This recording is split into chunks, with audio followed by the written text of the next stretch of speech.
Isang kaibigan, kwento ni Tinday Sara Duterte.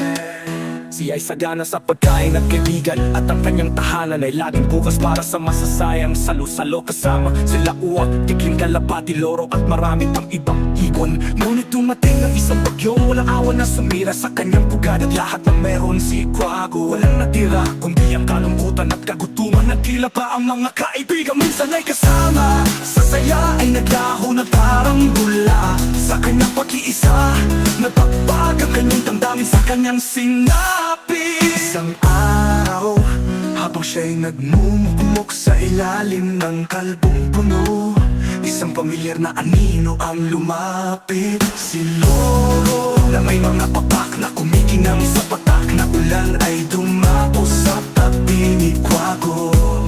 Wago, kaibigan, malumanay na sabi ni Loro, ang bagyo ay panandalian lamang. Nandito ako upang tumulong na muling itayo ang iyong pugad habang inaayos natin ang iyong tahanan.